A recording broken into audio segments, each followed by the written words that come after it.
Bueno, pues estamos con Polo Menárguez. Te iba a hacer una presentación, pero claro, ¿la puedes hacer tú? Por favor. ¿Quieres que la haga yo? La vas a hacer mejor, seguro. Pues soy director y guionista de cine y televisión. He dirigido una película que se llama El Plan y después actualmente pues dirijo capítulos de series de televisión y estoy preparando mi segunda película. He escrito también un podcast de ficción que se llama La Esfera para Podium, podcast de Prisa, y que tiene 2 temporadas y ahí ando con proyectos y bueno, me gusta mucho escribir y me gusta mucho dirigir y de momento pues consigo vivir de ello. Yo te iba a decir, entonces, ¿te quedarías con director de cine o director...? Pues mira, me gusta que me hagas esa pregunta porque todavía tengo un poco de complejo con esto, no sé por qué. Al final es a lo que me dedico, pero todavía hay algo de cuando me dedicaba a la televisión y daba como cierto pudor, o sea, era como un sueño imposible lo de ser director. Y entonces, aunque era director y dirigía películas pequeñitas o cortos pequeñitos y tal, jamás se me ocurriría decirle a alguien ¿a qué te dedicas? Soy director de cine, ¿no? Y todavía hoy en día me cuesta mucho. Siempre que alguien me pregunta... Es una cosa que nos tienen metida en la cabeza del intrusismo profesional en general, total, yo creo. Nos da como vergüenza. Somos lo contrario, los americanos al revés. Cualquiera le preguntas, ¿no? Y soy director. A mí todavía me preguntan y digo, yo me dedico al audiovisual. ¿De verdad dices eso? Claro, porque tú no tienes Tinder, entonces. Claro, exactamente, no tengo esa necesidad. Igual a las 3 de la mañana con una copa ya empiezo a fliparme un poco, pero... Te decía además también porque te tira mucho el tema de... O sea, no te bajas, por lo que te oigo ahora, no te bajas nunca del carro de la escritura. Es una cosa que siempre te sigue tirando, ¿no? Que sigues dándole mucho a eso. A mí me gusta mucho escribir, tío. Me parece el proceso que más disfruto incluso. Ese momento en el que todo es posible y en el que estás en tu casa y te ríes solo y inventas personajes, los personajes hablan a través de ti, nadie te juzga, parece que todo es posible del mundo de los sueños, ¿no? Es como y te emborrachas con tu historia y la sigues y... Ostras, es el momento que más disfruto, Hasta ahora, pues bueno, he escrito la adaptación de mi película, he escrito mis cortos, he escrito mis documentales, he escrito mi siguiente película y ahora estoy escribiendo otra película, he escrito otras películas que están en un cajón, he escrito mucha mierda que nunca se hará, ¿no? Pero que he disfrutado mucho haciéndola. Entonces, claro, el rodaje tiene algo maravilloso que a mí me pone mucho y tiene mucha acción y tiene mucha vida y trabajas con gente, que eso a mí me encanta, porque luego al final, después de muchos meses encerrado en tu casa, te apetece salir fuera, ¿no? y relacionarte. Pero la escritura es una maravilla, ¿no? Nunca dejaría de escribir, macho, ¿no? Yo he leído gente que decía que en el trabajo de director tal cual, ¿no? Dirigir de verdad, o sea, en el fondo, si tú no estás en el proceso hablaba de varios procesos, yo me quedé con el proceso de edición y con el proceso de escritura. Y de un director que no está en el trabajo de escritura y que no está en el trabajo de edición, en el fondo, en realidad, donde estaba el control de las películas, no era solamente la dirección de los sets. No, es que la dirección empieza en el guión.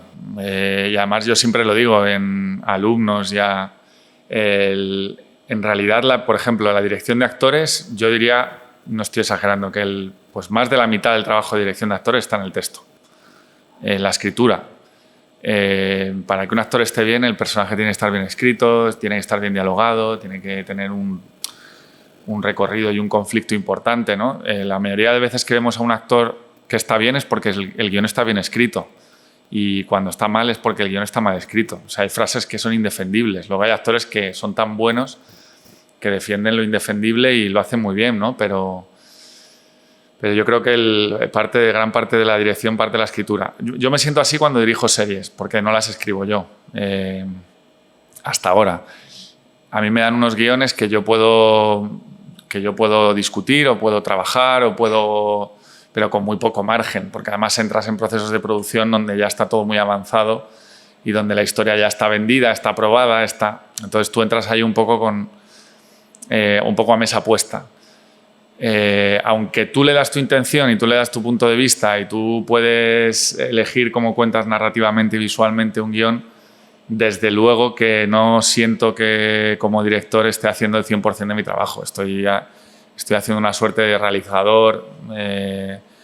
Bueno, sí, yo le doy intención y puedo, desde luego el punto de vista y tal, todo cambia una secuencia, ¿no? Pero la dirección empieza en el guión. Vamos, claro, a nivel creativo hay un abismo.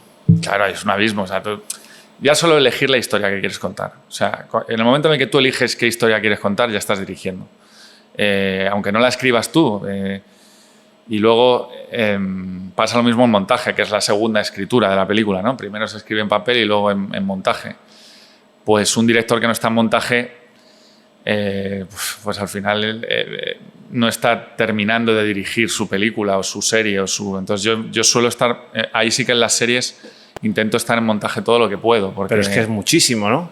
Que es muchísimo el tiempo que se te va en montaje, que se te va... ¿no? Sí, pero bueno, hay que estar. O sea, yo en montaje, aparte que es un proceso que yo también he sido montador, entonces disfruto mucho, me lo paso muy bien en la sala, me suelo llevar muy bien con los montadores, nos entendemos bien, probamos cosas y ahí es donde ves que es infinito, ¿no? La cantidad de posibilidades con el material ya rodado. Ruedo mucho para montaje, entonces quiero probar cosas o cuando estoy rodando digo, bueno, lo voy a rodar así. Entonces, claro. Economizo, pero a la vez hay muchas veces que grabo alternativas, no solo de planificación, sino de interpretación. Siempre le digo a un actor, bueno, ya tenemos esto, ahora vamos a probar esto otro. Entonces me gusta en montaje probar, sabiendo que he probado diferentes, pues me gusta llegar a montaje y ver hasta dónde llega, ¿no? Entonces, sí, vamos. Pero sí, la escritura, bueno, es que el guión lo es todo, macho. O sea, como decía Spielberg, si no está en el papel, no está. If it ain't on the stage, it ain't on the... No, como decía, if it ain't on the page, it ain't on the stage, ¿no? Si no está en el papel, no está en el escenario. No. Que eso es una... Ahora que se ha extendido, gracias a Dios también, por una parte, mucho todo el tema del audiovisual, a gente que antes ni podía soñar o ni podíamos soñar con tener una cierta parte dentro del mundo, pero claro... es casi que para gente que empieza se oye muchísimo, pero esto todo, te hablo del cine, te hablo de la tele, te decían, bueno, eso se arregla en post, pues como que es verdad que cada vez hay más herramientas para hacer cosas, pero eso es como una frase de novato, si no está, no puede salir, no se puede construir una historia en postproducción. Bueno, desde luego, o sea, en montaje yo he visto hacer milagros, pero con el material que hay rodado. O sea, en doblaje se puede mejorar mucho la interpretación de un actor. En montaje se puede arreglar una historia en cuanto a ritmo, en cuanto a... O sea, hay maneras, desde luego. Pero, y luego esa frase que dices tú, que tiene que ver también con confiar en los milagros de la postproducción. También es un poco de desidia, ¿no? Bueno, esto ya se arregla luego. Sí. Ya llevamos 8 horas, vamos a dejarlo y como esté. Claro, es verdad, sí. Desde luego, cuanto más preparado te lo lleves al set y mejor rodado te lo lleves a casa, pues obviamente más fácil va a ser, ¿no? Por eso yo confío mucho en la preparación también. Oye, vamos para atrás. Esto que decíamos de lo del tema de este intrusismo que nos sobrevuela muchas veces sí. Las cabezas y tal, pero ¿cómo se hace un director? Ya no solo a nivel profesional, o sea, para que tú seas director, sino cómo en tu caso llegó la dirección a tu vida. ¿Tú querías ser director o qué te fue llevando a...? ¿En qué momento surgió esto? Pues yo soy de esos niñatos que siempre quisieron hacer películas, macho. Es una... También me da vergüenza decirlo a veces, ¿no? Pero es que siempre... O sea, ya con... Mi padre es muy cinéfilo. Entonces mi padre me ponía muchas películas y me gustaban muchos clásicos que me ponía, con muy pequeño, con 11, 12 años. Y entonces pues a mí me gustaba escribir cuentos, mi padre escribía también cuentos, entonces siempre me gustó leer y escribir. Y entonces al principio quería ser guionista, pensando que los que hacían las películas eran los que las escribían, ¿no? Es el típico yo quiero hacer eso y empiezas a dar saltos sí. De actor a guionista. Claro, ¿sí? Y entonces un día me enteré de que había un señor que era el director, ¿no? Que era el que controlaba. Entonces pues con 14 años, en segundo de la ESO, hice un corto con un amigo con mi padre de actor, en blanco y negro, mudo, imitando el cine mudo, que era un desastre, obviamente, porque mi hermano tenía una cámara de vídeo que se estropeó, solo grababa en blanco y negro y no grababa sonido. Entonces dijimos, pues... Con lo era que la única que cámara. marca la historia, era vuestro guión, ¿no? Exactamente. Dijimos, pues vamos a grabar un corto de cine mudo, con cartelas y toda la hostia.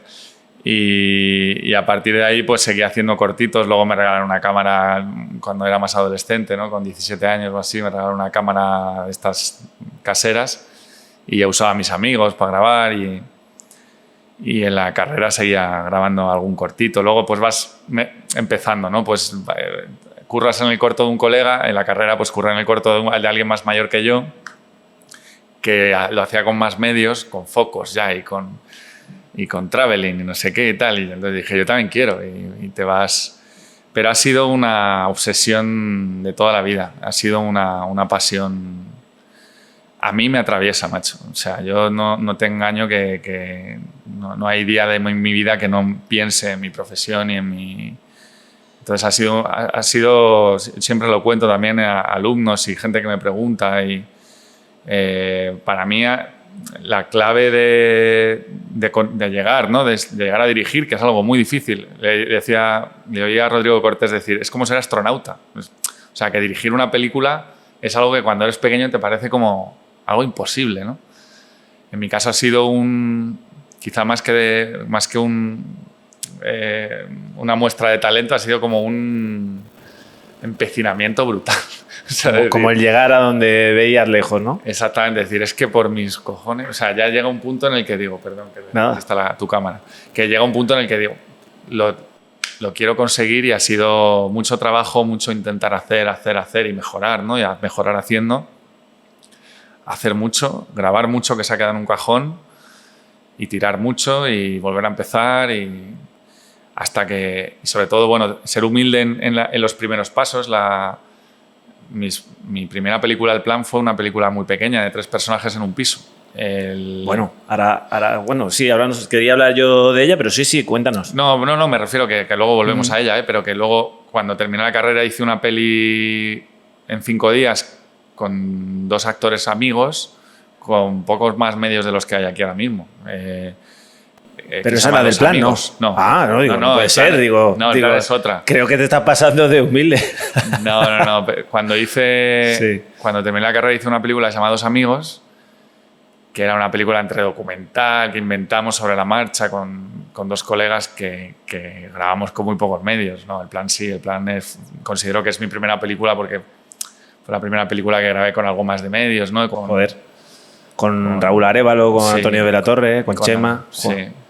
Además por eso te decía que yo, pero si no te importa, luego entramos... Perdón, que igual no teníamos ese itinerario. Pero sí que...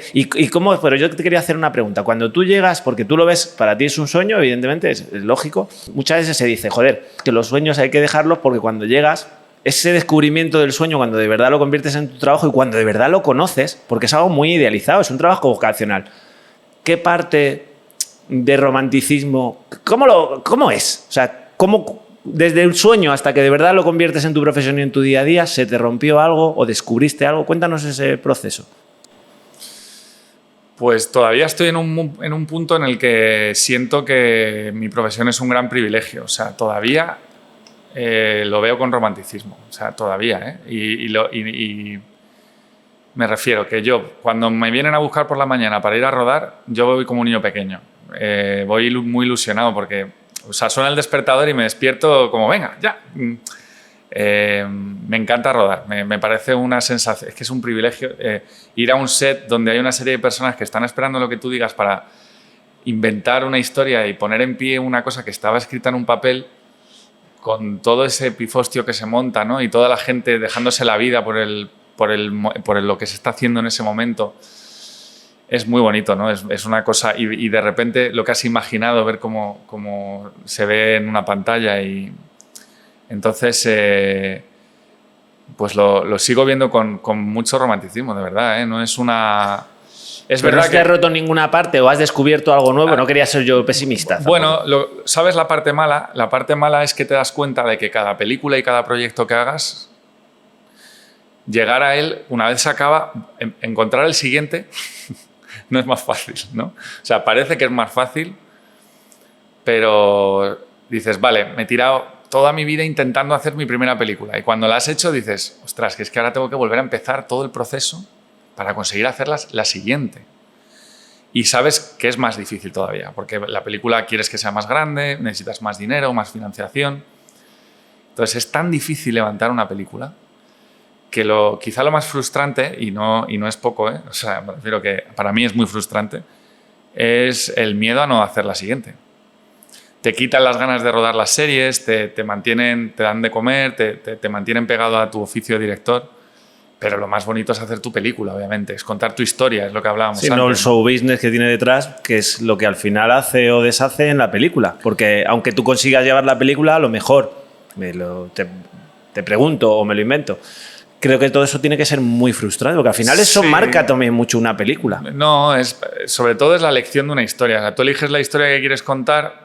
Cuando te llaman para dirigir historias de otras personas, digo, yo disfruto mucho ese trabajo, ese oficio. Pero lo bonito es poder contar tu propia historia, ¿no? Porque es un poco lo que te lleva a seguir en el oficio, es lo que te mantiene pegado, ¿no? Y con la ilusión.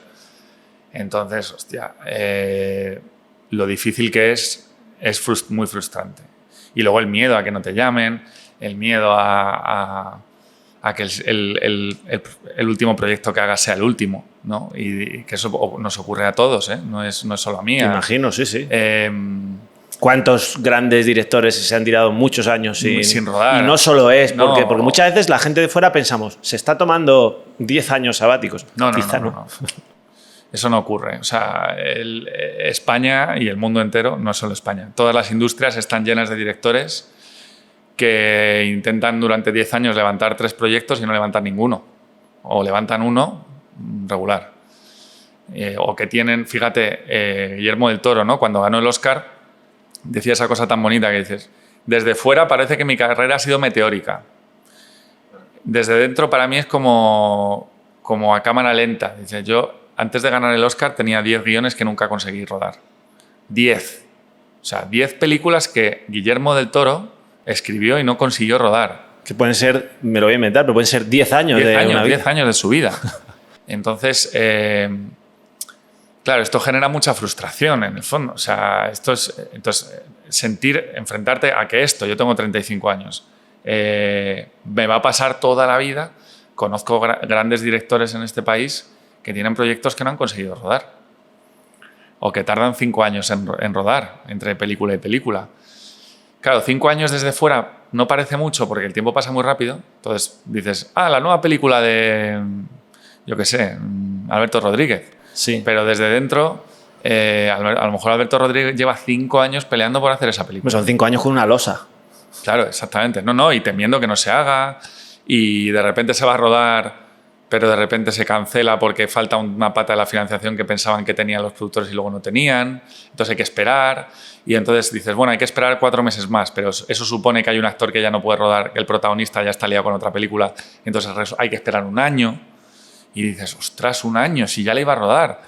O sea, eso es la parte en la que cuando estás en el paso previo, como tu objetivo es llegar a hacer la película, es un sueño.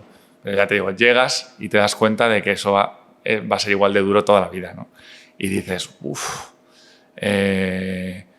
ahora todavía tengo fuerzas, ¿no? Cuando tenga 50 años y lleve 15 años así, pues hay mucha gente que sigue teniendo fuerza. Para mí son increíbles todos los directores de este país de más de 50, ¿no? Que es una generación increíble, que tienen...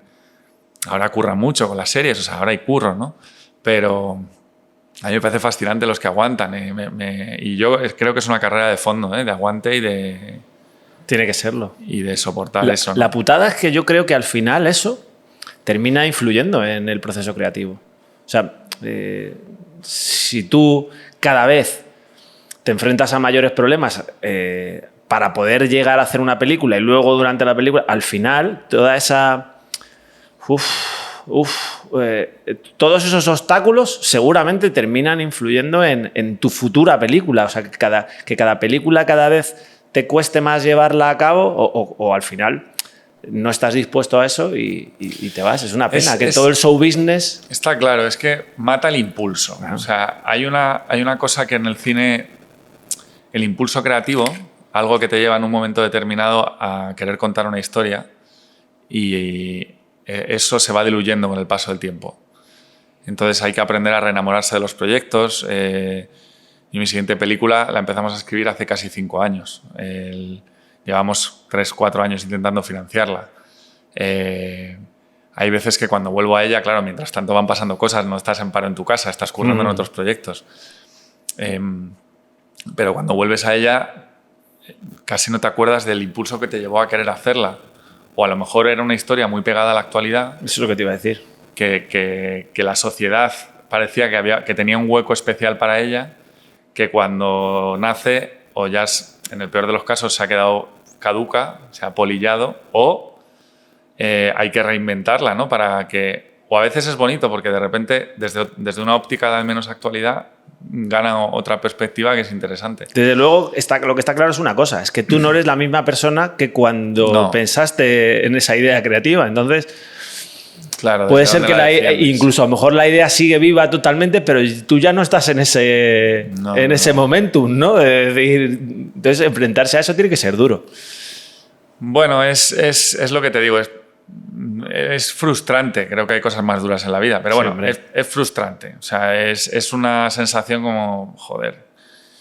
Por ejemplo, Woody Allen, porque además yo creo que el humor tiene una cosa que está muy pegada a la frescura. Totalmente. Entonces, Woody Allen, el cabrón, tenía un contrato con los estudios de 3 películas. Entonces, claro, él decía, le decían, toma, contrato, puedes hacer las 3 películas que quieras, nos entregas la lata. O sea, entonces, claro, él hacía locuras. Pero claro, porque era Woody Allen. Porque es Woody Allen. Claro, pero cuando empezó todavía no era Woody Allen. Me refiero a las películas locas de Woody Allen, estas de Toma el dinero y corre, Bananas y tal. Todas estas ya tenía esos contratos. Entonces, claro, el tío hacía disparates que a día de hoy es muy difícil que alguien haga disparates, porque las películas están tan pensadas, han pasado tantos filtros, han pasado 5 o 6 años donde las reescrituras las van domesticando, ¿no? Y amoldando, y donde todo el mundo opina, y donde que al final cuando llegan a hacerse están muy, ¿no? Un poco normalizadas. Esas cosas punkis dan envidia cuando las ves. Yo cuando veo una película punky de un director que se nota que ha hecho lo que le ha dado la gana sin pensárselo mucho, desde el impulso, pues muchas veces la gente me dice, es un poco loca la película, a mí no me gusta. Digo, a mí me gusta que alguien la haya podido hacer. O sea, que digo... Es como cuando luego llega la crítica y te dicen, es que ha tomado pocos riesgos. Y a lo mejor la lee el director y dice, cabrones, si no podía moverme. Porque, oye, es que este actor no va a hacer eso, con esto no se puede hacer aquello. Al final, de lo que había a lo que hay... Es una industria muy peculiar, donde ahora mismo, bueno, hay como 2 mundos. O están las películas muy comerciales, ¿no? Muy pasadas por el filtro de la industria. O están las películas muy indies, con mucho afán de llegar a festivales, y el cine que a mí me gusta, que está entre medias, ¿no? Cada vez tiene un hueco más pequeño. Ese es la pena que me da, ¿no? Que es un cine de autor que todavía aspira al gran público, pero que tiene cierta libertad y cierta autoría y cierta identidad, ¿no? Ese cine como que asusta mucho, ¿no? Porque no acaba de encajar en festivales, nunca va, ¿no? No sé. Y luego tampoco acaba de encajar en la taquilla, ¿no? Entonces está ahí en un punto que entiendo que para la industria, las películas adultas, ¿no? Antes había una a la semana, ¿no? De este tipo, tipo American Beauty, tipo... Sí. Entonces ahora este tipo de cine pues le cuesta más encontrar su lugar. Pero y desde tu punto de vista, ¿cómo está la industria? Porque ahora cada día casi estamos escribiendo una página nueva. Yo lo veo desde fuera como usuario, pero no sé si eso favorece o no en cuanto a todo este proceso creativo que estamos hablando, en el sentido de como ahora hay menos público, nos estamos enfrentando a todas las cosas nuevas que están saliendo, series, plataformas, estrenos en plataformas, cada vez menos en las salas de cine. Entonces, no sé si eso ayuda, ha dado un balón de oxígeno, o todo lo contrario, casi ha sumado otro obstáculo, o a lo mejor hay 50-50, no lo sé. ¿Cómo lo ves tú en ese sentido? Pues lo veo con muchas dudas. No sé, o sea, creo que necesitamos un poco de perspectiva. Porque al final la industria, yo creo que las salas están sufriendo una transformación, inevitablemente. Que yo creo que tiene más que ver más que sea culpa de las plataformas, es culpa de que la experiencia del cine en casa se ha engrandecido.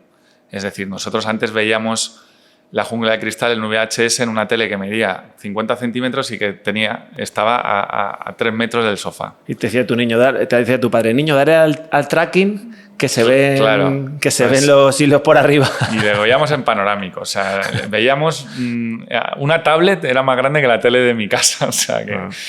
Entonces, ahora mi padre tiene una tele de 60 pulgadas y yo, ¿no? Es como... Entonces, claro, yo creo que eso ha hecho que mucha gente disfrute mucho del cine en casa, ¿no? Y ha cambiado la experiencia. Las plataformas que se nos ha olvidado que llegaron a salvarnos de la piratería y lo hicieron, aunque ha vuelto la piratería un poco, pero bueno, realmente llegaron pero vamos, no es el mayor enemigo ahora mismo del cine. Yo creo que no. No, por eso te digo que ahora ya no se lo considera. Hay mucha gente... dices la piratería, sí. ¿no? No. Pero en su día la piratería y el cine estaban luchando el cine y la música, contra la piratería porque era el principal... Entonces yo creo que las plataformas ahí, bueno, lo primero han salvado a la industria.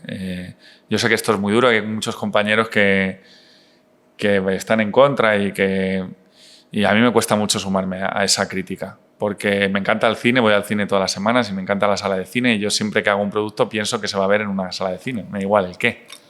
Se mezcla en una sala que parece una sala de cine, se talona, se corrige el color en un estudio y el sonido se hace pensando en una sala, ¿no? Pero también es verdad que antes estaban los videoclub, que eran como unas plataformas, ¿no? Y en Estados Unidos había una gran industria de películas cuya única ventana eran los videoclubs. Se nos ha olvidado eso, ¿no? Todo el cine de serie B rara vez encontraba una sala de cine donde proyectarse. Muchas veces acababa directamente en una cinta en un videoclub. Hemos visto toda nuestra cultura cinematográfica la hemos visto en una pantalla, en una televisión pequeña, en VHS. Yo todas las grandes películas, muchas de ellas las estoy volviendo a ver en un cine ahora por primera vez. Ahora mismo el otro día vi Noche de la Tierra, ¿no? de Jim Jarmusch. Yo no la vi en el cine en el año 89. Yo la vi mucho más tarde en un VHS en mi casa. Y probablemente con muy baja calidad. Lo que pasa es que sí que, perdona que te corte, a lo mejor tiene que ver eso con tu experiencia y el futuro, porque... Tú en el fondo, tú pensabas en cine, tú pensabas en una pantalla, tú pensabas en la experiencia de ir al cine. Generaciones o años posteriores que no han tenido esa costumbre, que no tienen, porque hay gente que no tiene la costumbre de ir al cine y lo que piensa es ya directamente en esa pantalla de televisión o en una plataforma. No sé si a mejor o a peor, pero su experiencia ya no siente eso al entrar al cine que podías sentir tú de que te olía palomitas o que había lona o que eso ahora está alejado, entonces seguramente algo marcará el futuro. No sé si a los realizadores. Pero yo creo que yo creo que mirarlo con nostalgia o con catastrofismo van a desaparecer las salas de cine. El cine va a mí me cuesta porque... Se tendrán que renovar, a lo mejor. Pero no sé, yo creo que las salas de cine hay que defenderlas. Una película como mejor se ve es en una sala de cine. No tengo la menor duda, ¿no? Yo creo que eso es indiscutible. Me encanta el cine. Es el único lugar donde el arte sagrado que admiramos y queremos con todo nuestro corazón encuentra su mayor exponencia, ¿no? En una pantalla de cine. Está claro, eso es innegable. Pero porque además tiene parte, por lo que yo decía, parte de experiencia. O sea, el cine no es solo una pantalla. Total. Es ese protocolo de quedar con alguien o ir tú solo, pero decir, hostia, tal día, tal hora voy al cine y voy a ver esto. Y la comedia funciona mejor en un cine porque cuando tú lo sabes muy bien, cuando coincide mucha gente en un espacio riéndose a la vez, la comedia funciona mejor que en tu casa, ¿no? Es que es inevitable. Y todo, ¿no? Y una escena de sexo en una sala de cine es una cosa que hasta te pone rojo, ¿no? Te empiezas a sudar todo el mundo porque ahí sube el calor de la sala. O sea, las emociones se viven con más intensidad en una sala de cine. Y hay que protegerlas y, por supuesto, ¿no? Y, de hecho, las salas de cine siguen funcionando, ¿no? Seguro, o sea, las salas embajadores tienen su público, o sea, hay que encontrar las maneras de hacerlo. Quizás esas multisalas de los centros comerciales son las que no funcionan. Igual ha sido ese invento el que no ha funcionado. Igual no hay suficientes películas de superhéroes para llenarlas todos los días de la semana, ¿no? Pero vas a los cines Renoir aquí al lado y ahí hay público. Y vas a... No tanto como antes, y es un problema, yo lo sé que hay que... Pero no creo que las plataformas tengan la culpa de eso, ¿no? Yo no creo que... yo no le echaría la culpa a... Hombre, yo seguro que no solo. O sea, si tienen algo de culpa, pero no creo que... No, porque al final, yo qué sé, quiero decir, TV Movies ha habido toda la vida. O sea, 12 hombres sin piedad se estrenó en una pantalla de televisión. Y es una de las mejores películas de la historia. Yo qué sé, o sea, quiero decir que esto ha pasado toda la vida. A veces yo creo que hay mucha tendencia a creer que en el momento actual lo que estamos viviendo es lo más grave. Sí, cualquier tiempo pasado fue mejor, ¿no? Esa cosa, sí. Cuando todos estos conflictos ya, cuando salió la tele en los años 50, ya se acabó el cine. Pero no, el cine siguió, se reinventó de otra manera, buscó sus alternativas, ¿no? El cine no creo que vaya a desaparecer como tal. Siempre habrá gente que vayamos al cine y de momento las plataformas son un lugar muy bueno para llegar a mucha gente en todo el mundo. La última serie que voy a hacer para Amazon, lo pienso y digo, es que se va a estrenar en todo el planeta. ¿Cómo puede ser eso malo? ¿Sabes? No, seguro que no. Las series se están haciendo con más calidad, se está haciendo cine, se están haciendo cosas muy buenas en televisión en series, ¿no? Y es una experiencia que hay que aprovechar. O sea, también hay gente que dice que las series se cargan el cine porque ahora es donde está ahí el presupuesto, etcétera, etcétera. No creo que sea tu caso, que también haces series. ¿Cómo lo ves tú como usuario y como profesional? Vamos a ver, como usuario me gusta más ver películas. Me encanta el formato de narración en hora y media. Me gusta mucho. Me gusta ese viajecito, ¿no? Que dura hora y media y que te deja contento y feliz y con una historia bien contada. Las series, creo que ha habido, como puede ocurrir con todas las cosas que tienen éxito, una especie de burbuja en la cual se han hecho muchísimas series, ¿no? Es imposible mantener la calidad con tantas series, es que es imposible. Dicho lo cual, hay muchísima calidad, hay gente buenísima haciendo series. Quizás hay exceso de contenido que a mí me apabulla. No sé si a ti yo creo que le pasa a todo el mundo. Es el problema de que te ha dado más en qué ver que en verlo. Claro, exacto. Y luego, claro, te enfrentas a series que son largas y que te exigen mucha dedicación. Y el problema es que además luego no puedes repetir. Yo lo hablaba el otro día con un amigo, que el problema es que no puedes repetir esa experiencia. Los que hemos descubierto las series o series de manera más tardía, te hablo, pues, has visto Breaking Bad. Yo en el fondo dije que yo nunca iba a ver series porque no tenía tiempo y al final he sido un usuario de series, pero yo he descubierto series con 6 temporadas. Entonces he tenido un montón es un bajón, de... claro. No, pero era de puta madre, porque decías, hostia, me quedan todavía un montón, pero cuando ya has visto la mayoría de series que querías ver enteras, ya no te puedes enfrentar a esa experiencia, que es lo que yo creo que también le ha pasado a mucha gente. Ya no tienes 6 temporadas por ver.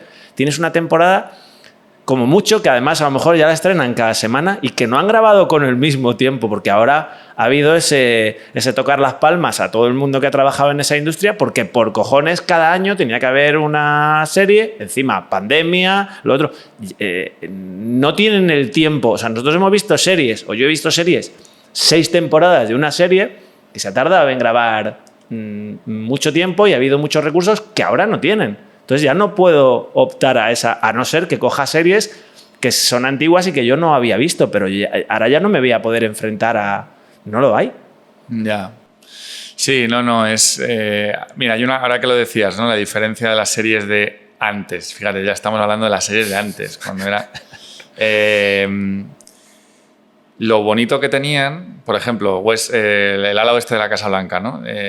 Lo bonito que tenían era que esas largas temporadas con muchos capítulos era que los personajes los conocías como si fueran tu familia. Y entonces eso daba muchas posibilidades a los guionistas de enfrentarles a dilemas morales que eran muy dolorosos porque tú les conocías pero vamos, o sea, es que te los encuentras por la calle y les podrías dar un abrazo, ¿no? Porque son como amigos, ya es como una cosa... Eso era muy bonito en Los Soprano, en El ala oeste de la Casa Blanca, en Urgencias, en series brutales rodadas en 35 milímetros, como una película brillantemente fotografiadas, brillantísimamente escritas y que han sido ahí Están cada vez más cerca del cine, por no decir que... Total. Bueno, y ¿qué les falta en la algún sitcom, caso? por ejemplo. Ahora estoy volviendo a ver Cómo conocí a vuestra madre. Y son series sitcom que hemos denostado, porque son sitcom, a mí me parece que están brillantísimamente escritas. Creo que es la moda, volverán a tener esa moda. Y tienen una cosa de lo mismo, ¿no? Que ahora la vuelvo a ver y veo... es que los personajes les conozco perfectamente, o sea, como si fueran mis mejores amigos, ¿no? Entonces, eso lo contrastas con las nuevas series, que suelen ser más miniseries, 6, 7, 8 capítulos. Yo he visto cosas maravillosas, ¿eh? La última, Love and Death, en HBO, me pareció una pasada. Me encanta, no sé, he visto cosas muy buenas. Los últimos capítulos de Black Mirror, pues de 5 episodios, 3 me parecen magistrales, que ya me parece un nivel... o sea, se siguen haciendo cosas maravillosas en series de televisión, sin ninguna duda. Lo que pasa es que, como es lo que estamos acostumbrados a ver, cuando de repente cambio al formato cinematográfico y voy a ver una de Jim Jarmusch a una sala de cine con el tempo de hace 30 o 40 años y el tipo de historias que se contaban, más humildes, pero quizás no tan complejas, no tan enrevesadas, no tan originales, no tan, sino muy sencillas, ¿no? Las historietillas de Jim Jarmusch, que en el fondo son personajes que se enfrentan a conflictos pequeños, pero muy humanos, muy universales, pues las recibo muy bien. De repente estoy como, digo, joder, qué gusto, ¿no? Da, ¿no? Poder ver una historia pequeña, humana, con un cuentito, ¿no? Con su pequeña moraleja, que tampoco aspira a cambiarte la vida, pero te deja un regusto. Claro, ¿no? para mí es que yo, oyéndote, para mí eso es un síntoma de éxito. Yo lo llevo también un poco a la comedia. Y la comedia es que me sale una definición, o sea, de lo cotidiano hacerlo épico.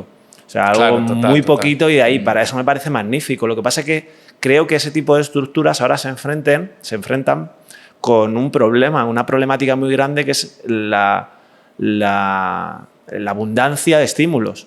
O sea, cuando no están ocurriendo 1 millón de cosas por escena, es que hay gente que le cuesta muchísimo ver una película de 1 hora y media que a lo mejor lleva años sin estar pendiente de nada, que no sea el móvil, no sé qué, no sé cuántos, 1 hora y media. Entonces, también cuando estamos pensando en un producto, es que para que la gente lo vea, si le doy algo muy sencillo, a lo mejor no me... Y ocurre también, entonces sí. Es una putada. Es una putada, es verdad. Bueno, aunque... Evidentemente el consumo cambia y todos hemos perdido cierto nivel de concentración, todo el mundo que yo conozco, incluido yo. Cuesta mucho leerse un libro de 1000 páginas, cuesta mucho leer Crimen y Castigo, y ya solo coger el libro, ¿no? Y pensar las horas que vas a tener que estar ahí metido.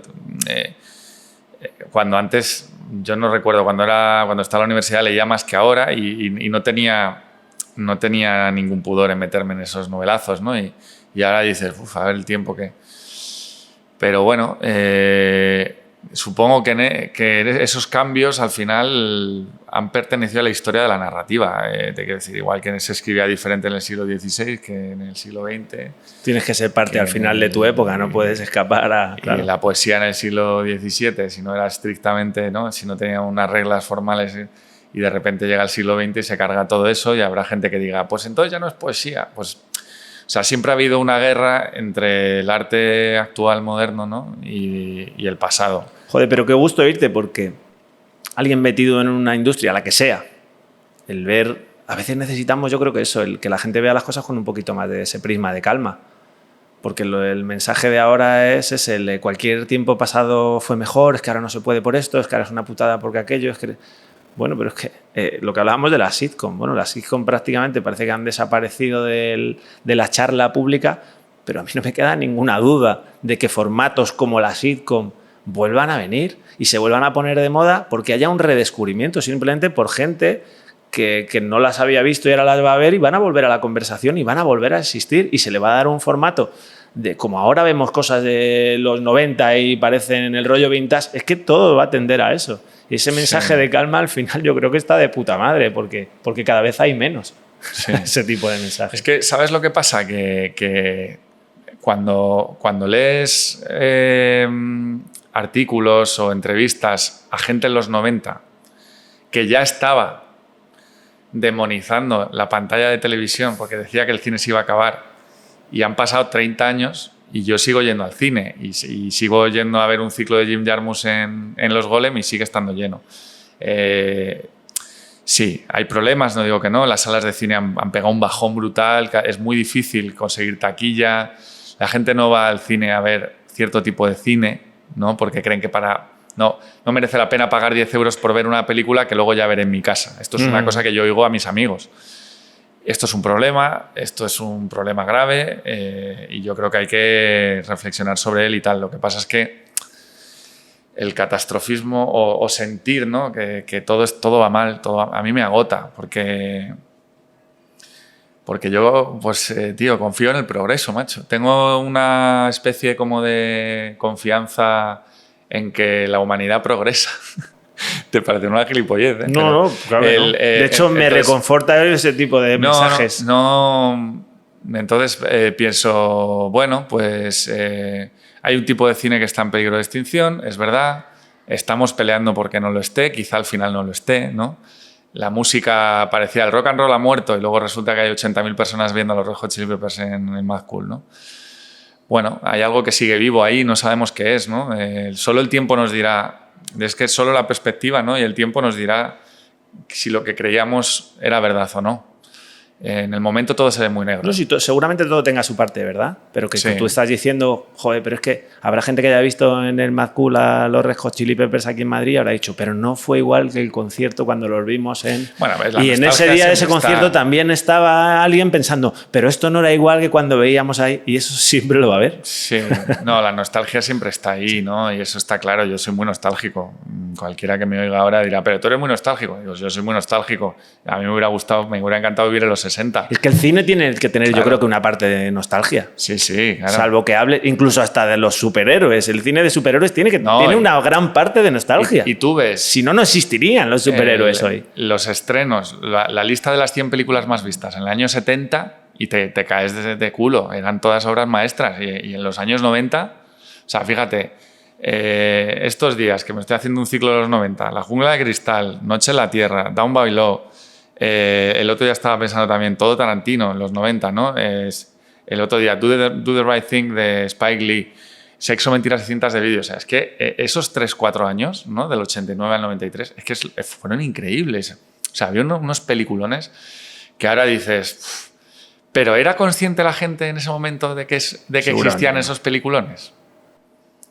¿O ha sido la perspectiva lo que de repente nos ha visto ver los 90 desde el año 2023 y decir, ostras, los 90, qué pedazo de década? Porque los 90 nosotros creíamos que eran como cutres en esa seguramente época. Ahí había gente diciénde, ¡buah! El acorazado Potemkin. Claro, es una década que no se reivindica mucho y cinematográficamente fue increíble, macho. Había ahí una gente haciendo un cine maravilloso, incluso principios de los 2000 y tal. Bueno, yo qué sé. Lo que no, o sea, mientras no se cierren determinadas salas de cine, ¿no? O sea, eso es lo que me da miedo, que cierren las salas. Y eso es lo que hay que proteger. O sea, yo creo que desde el Estado y desde las instituciones, las salas de cine, determinadas salas de cine, hay que protegerlas. Como cultura que son. Como si fueran museos. O sea, tú no puedes dejar que el Palacio de la Prensa se convierta en un Zara. Eso no puede ocurrir. El Palacio de la Prensa tiene que seguir existiendo, no puede cerrar. No podemos dejar que los Golem cierren. No podemos dejar que los cines Princesa cierren. O que cierren los cines Paz. O los cines... O sea, hay determinadas salas de cine de barrio, los cines embajadores, ¿no?, que han demostrado su éxito y ya abren en otros sitios, que hay que proteger porque es lo que sabemos que va a mantener viva la sala y cierto tipo de cine, va a llevar cierto tipo de cine europeo al barrio, que es lo importante, ¿no? Eso es lo que yo estoy muy atento. O sea, eso sí que no se puede permitir. No se puede permitir que por especulaciones puntuales de este sistema, que parece que de repente... Por las cuentas. Que porque no salgan las cuentas durante 6 meses, se cierren salas de cine. No se puede permitir, ¿no? Eso Mientras tanto, formas de expresión en las plataformas, bienvenidas sean. Formas de expresión en los festivales, bienvenidos sean. O sea, que todo conviva, ¿no? Lo que yo le pediría al espectador es que no solo... O sea, claro, pero es que el espectador para mí es sagrado. Es que yo no le pido nada al espectador. O sea, es que yo cada vez... Esto me parece como un poco adolescente. Es que el espectador no va a ver las películas que tiene que ver. El público es sagrado, tío. Eso es como un humorista que hace un monólogo y la gente no se ríe y la culpa es del público. No, perdona. Si tú eres un humorista, te subes a un escenario y la gente no se ríe, la culpa es tuya. Y si tú eres un cantante, te subes al escenario y a la gente no le gusta tu concierto, no puedes echar la culpa al público. Entonces, si tú eres cineasta y la gente no va a ver tus películas, la culpa no puede ser de la gente. O no toda, por lo menos, ¿no? No, pero o sea, el público es, lo decía Sabina esto, el público es sagrado, santo y sagrado. O sea, entonces yo le pediría al público que vaya más al cine, pues si no lo hacen por algo será, no lo sé. Yo voy a intentar que vayan, yo quiero que vayan, yo quiero que mi película se estrene en salas, voy a hacer promoción, voy a pelear porque esté hasta en la última sala donde pueda estar, ¿no? Si eso no funciona, nos va a obligar a hacer una reflexión como industria de cómo hay que proyectar, ¿no? Y de cómo hay que hacer las películas y cómo se tienen que ver. Pero el público no le podemos echar la culpa, ¿no? Para mí. Oye, Polo, tú, la película El Plan no fue tu primera película, pero joder, una película, háblanos de ella. ¿Cómo, qué es que yo, evidentemente, no quiero yo hablar, prefiero que hables tú, aparte porque no quiero desvelar.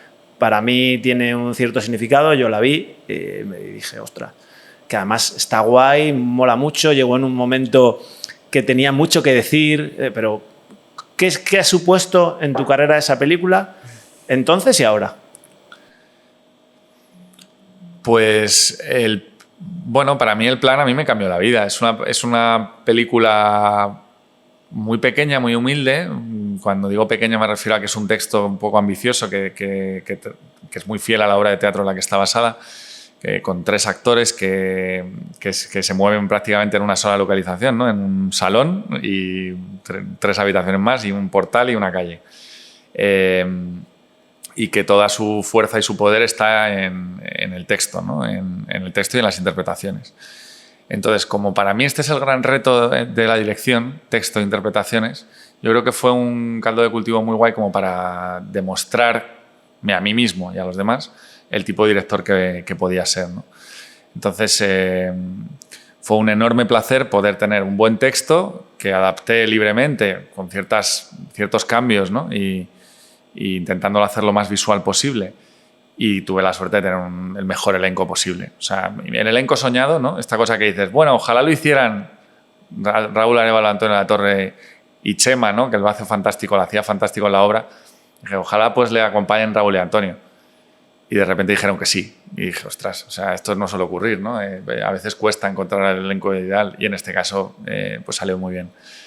Entonces, yo creo que es una película que habla de temas muy dolorosos, muy, muy complejos y que hace un juego con el tono que a mí me encanta, porque la película parece que empieza siendo una comedia. Yo la envenené, o sea, la obra de teatro tenía mucha más comedia.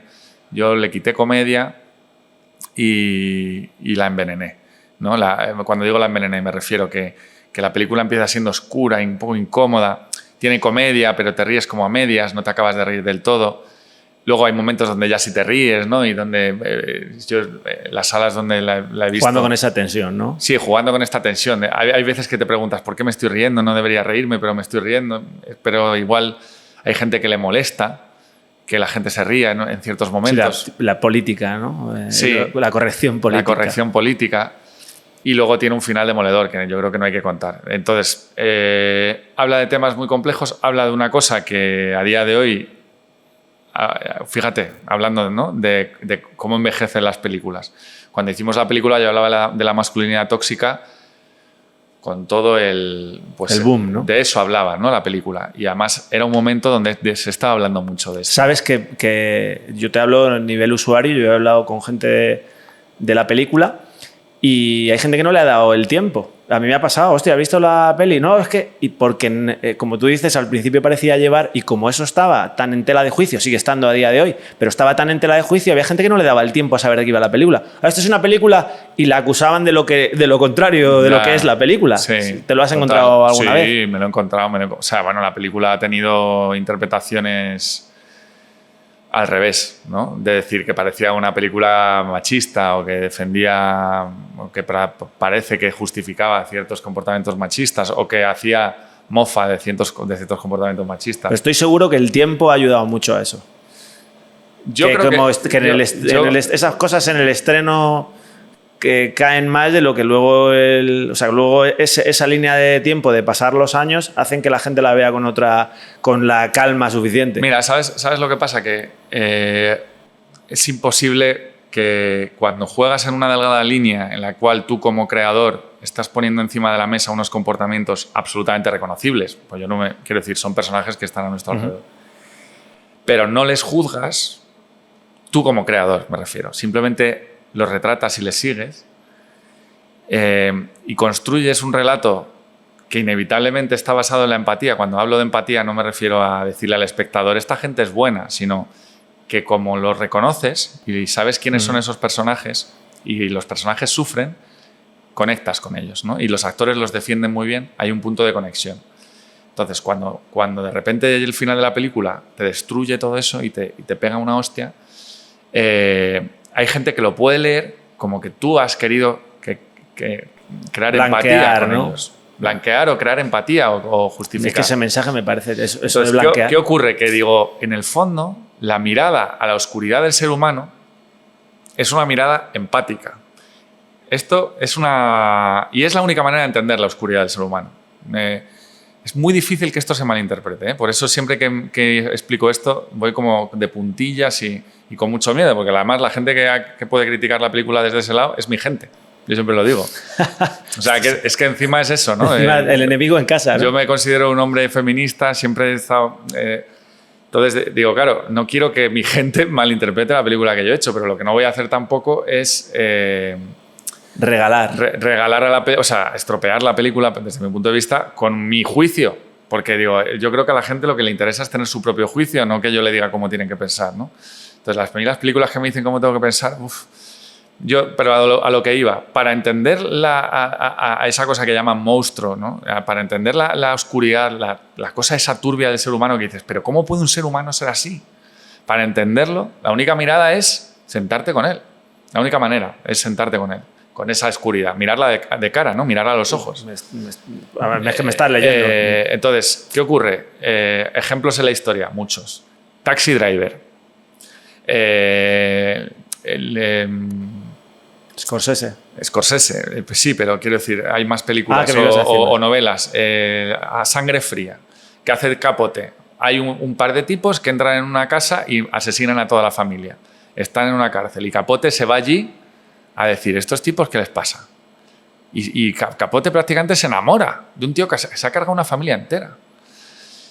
Bueno, pero está mirando en un lugar donde dices, es que hay que mirar ahí, ¿eh? O sea, cuidado, porque no mirar ahí es, lo primero, no ser capaz de ver síntomas parecidos en otras personas. Es obviar. Es como ponerte una cosa y decir, no quiero ni verlo, ¿no? Es un cabrón y punto. No, bueno, mira, ¿sabes quién perdona que te corto? ¿Sabes quién me ayudó a mí mucho a entender eso? Que en este caso, que en paz descanse, era un documentalista, David Beriain, del que me encantaría hablar próximamente. Soy fan a muerte. Y bueno, me gustaría hablar de todo eso, pero no.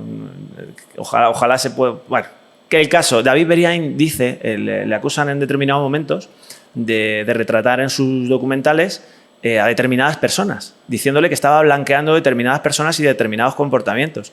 Y él llega a decir en alguna entrevista que es lo que estaba teniendo ahora el éxito en el cine y en las series, el mostrarnos que existe un mundo, el que tú, y sobre todo a mí me toca cuando él dice, es que lo que deberíamos entender, o lo que yo intento mostrar, es que es parte del mundo, que somos humanos, que eso es ese señor al que tú te empeñas en decir, ese señor que ha hecho esto, un narcotraficante, un delincuente, no es de la misma especie que yo. Dice, esa frase existe. Sí, y es totalmente mentira. Ese señor es tu vecino. O puede ser tu vecino. Claro. No es de otra especie, es de la misma especie que la tuya. Y eso está dentro de la humanidad. Y para entenderlo hay que verlo. Y de todas formas, eso 100% de acuerdo. Me parece...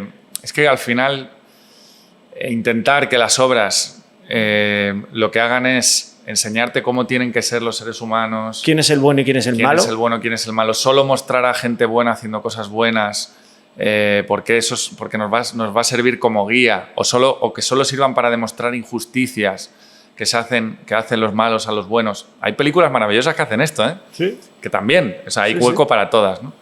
Pero hay cierto tipo de obras que también nos tienen que situar delante del mal. Dicho lo cual, El Plan es una película donde hay 3 personajes que tienen todos una tara como hombres brutal. O sea, quiero decir, los 3 son 3 machos alfa. Bueno, no, uno de ellos más macho alfa que el resto, pero son 3 masculinidades heridas. Es decir, 3 masculinidades tóxicas que están todo el rato hablando mal de las mujeres que les rodean. Retroalimentándose además entre ellos. Hablando de su educación y de su infancia y viendo que que han sido educados en valores de una masculinidad caduca, sucia y enferma, ¿no? Que son 3 perdedores que no son ejemplo de nadie. O sea, te quiero decir que ves la película y te pueden caer bien o mal, pero que no son héroes, no son gente a la que mirar como con...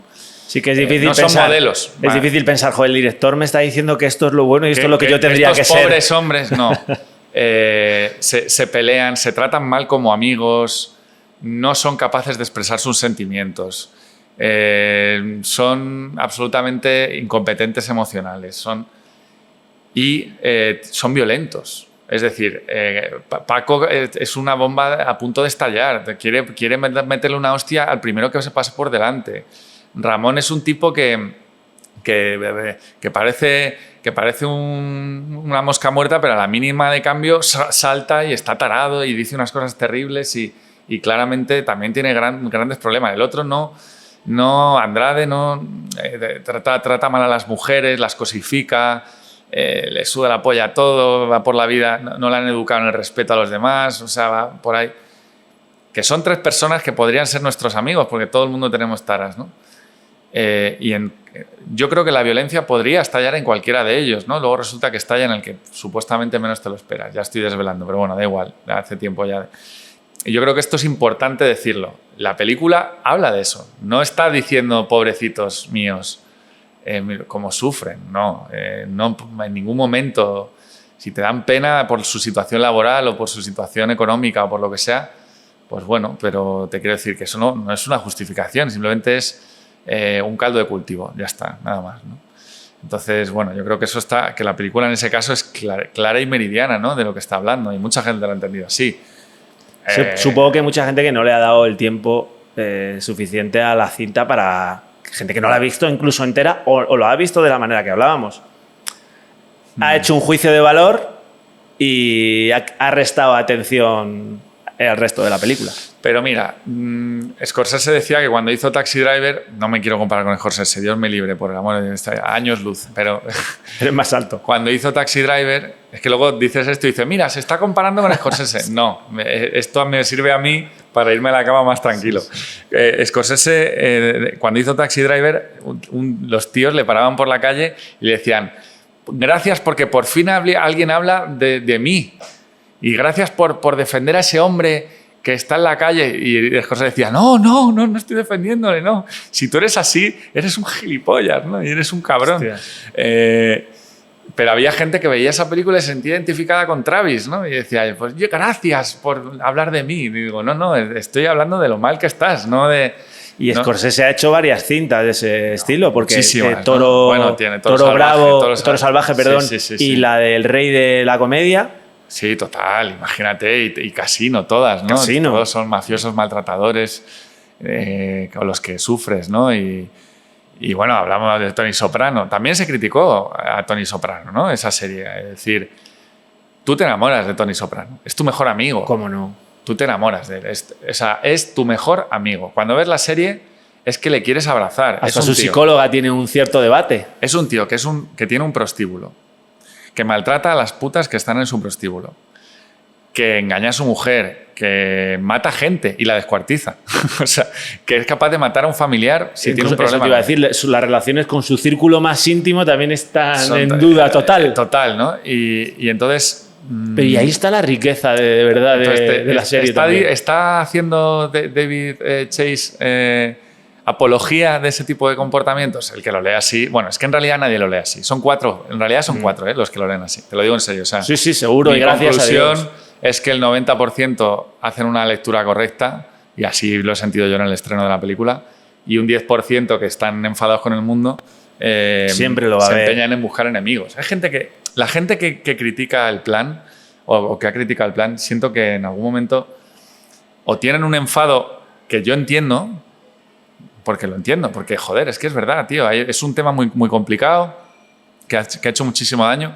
Entonces, claro, yo muchas veces digo, yo lo siento, no me quiero enfadar con las personas que... No, o sea, yo siento que ellos... me da mucha pena que hayan visto la película así, ¿no? Pero entiendo su enfado, su cabreo, ¿no? Y entiendo que ese cabreo pueda llevar a una interpretación de la película no quería yo tampoco decir que era ni siquiera una mayoría ni un porcentaje grande, pero es verdad que fue muy arriesgado el momento en el que salió en esa película para ese tema.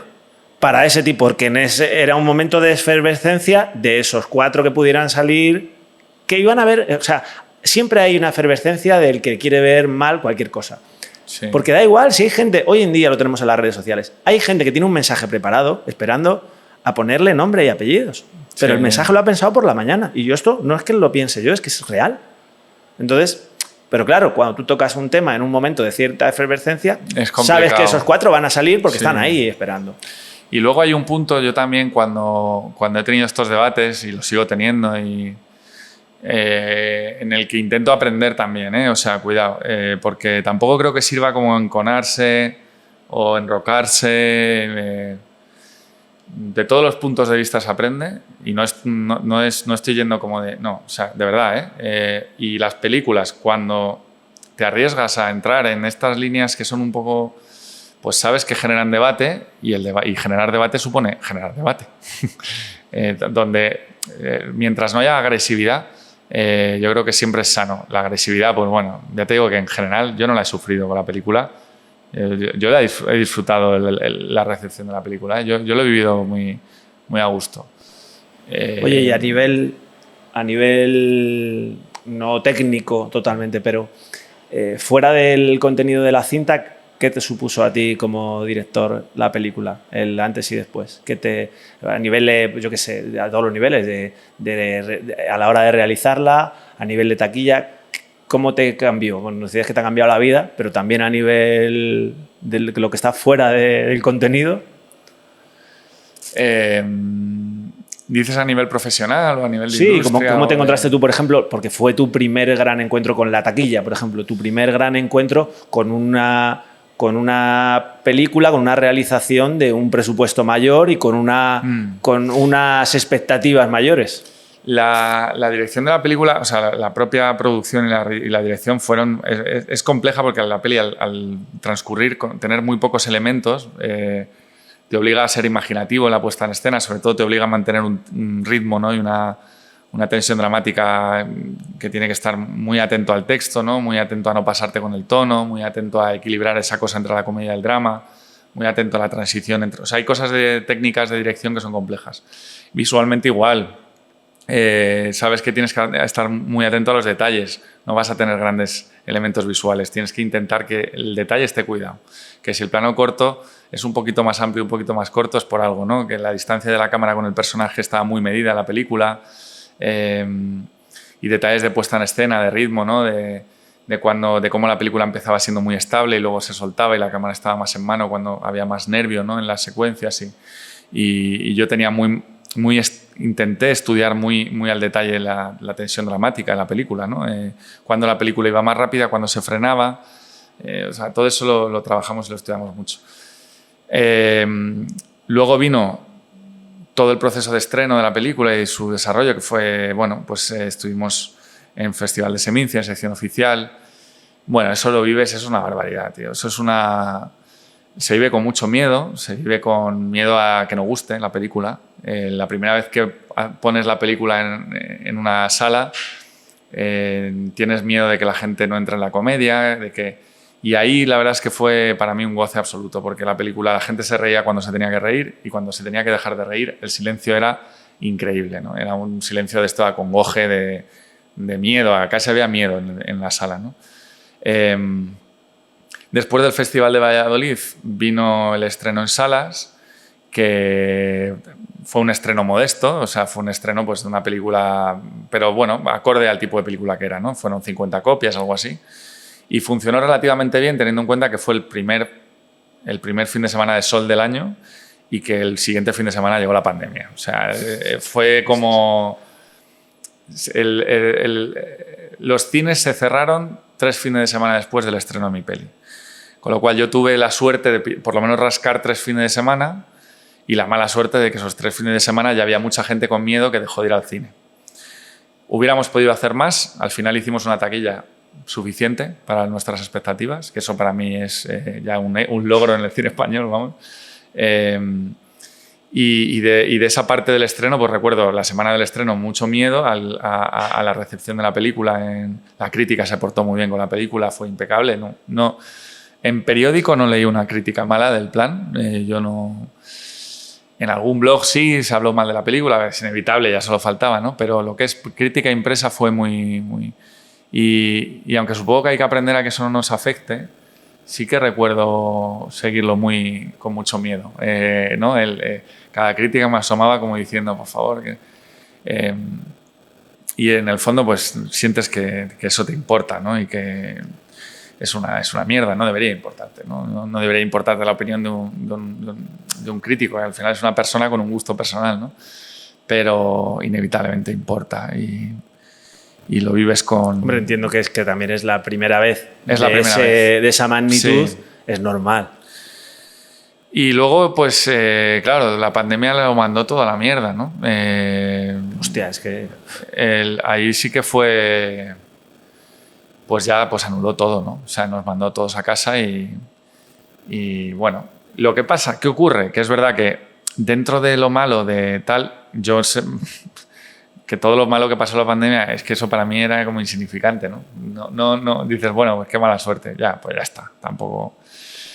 Si quieres ver la vuelta buena, puedes decir, bueno, mira, ahora tiene no sé si fue pronto, pero supongo que sí, cuando encima le da otra vida a la cinta que la manda a las plataformas y que si te quieres poner a verlo, pues oye, la gente lo puede ver. Sí, la peli tardó en ir a plataforma, sí. Pero bueno, llegamos. Tuvo otra vida a través de Disney Plus y luego ha tenido otra vida más gracias a Televisión Española, que para mí es como la casa del cine español, porque es la que más lo protege y más lo... Y desde luego en Televisión Española los pases en versión española han funcionado muy bien. Qué guay. De público y yo creo que ha sido una ventana maravillosa. También es que el programa cuida tanto las películas, tío, las mima mucho y vamos, yo les adoro, estoy enamorado de ellos. Son los que deben hacerlo, claro, es lo que hablábamos antes de la protección, porque no se lo puedes pedir a alguien que, o sí, pero sería una cosa muy idealizada. Hacerlo, y lo hace muy bien. Entonces, cuando digo que me ha cambiado la vida es que, bueno, demostró a cierta parte de la industria que yo podía hacer una película, que yo podía dirigir actores, que yo podía hacer eso. Entonces, eso me permitió luego hacer otra serie como Hit o como Los Farad ahora, ¿no? Una cosa te va llevando a la otra.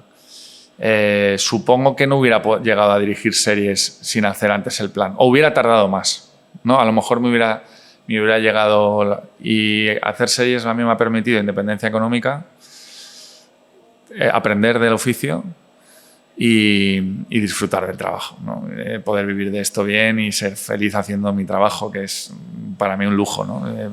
Disfrutar que es necesario, porque si no... Claro, entonces en ese sentido es donde creo que la película me ha colocado en otro sitio, ¿no? Entonces yo le tengo mucho cariño y vamos. Y sigue, entiendo que está para quien quiera verla a disposición de todo el mundo en Disney Plus. Ahora mismo está en Disney Plus, sí. Pues, ahora mismo está en Disney Plus. La verdad que a mí fuera de la afinidad que yo tengo contigo, a mí la película me gustó, ya creo que te lo comenté o no sé si, pero bueno, no nos hemos visto lo que quisiéramos. Nos hemos visto, sí. Pero mira, como ya nos hemos bebido la bebida y tal, ¿te parece si terminamos aquí y vienes? Lo que pasa es que me gustaría que vinieras otro día y pudiéramos entrar en otra serie de temas, porque una vez te pones, la verdad que se me quedan muchas cosas y creo que ha estado guay, así que claro, cuando a medida quieras. Que tu tiempo lo permita, claro que me gustaría mucho volver a hablar contigo. Claro que sí, tío, yo encantado. Polo, muchas gracias. Muchas gracias a ti, tío, por venir. Y a ver si nos lo permite tu tiempo, que ojalá no tengas mucho para dar porque estés currando de la hostia, que no tengo duda, pero que tengamos un ratito. Muy bien.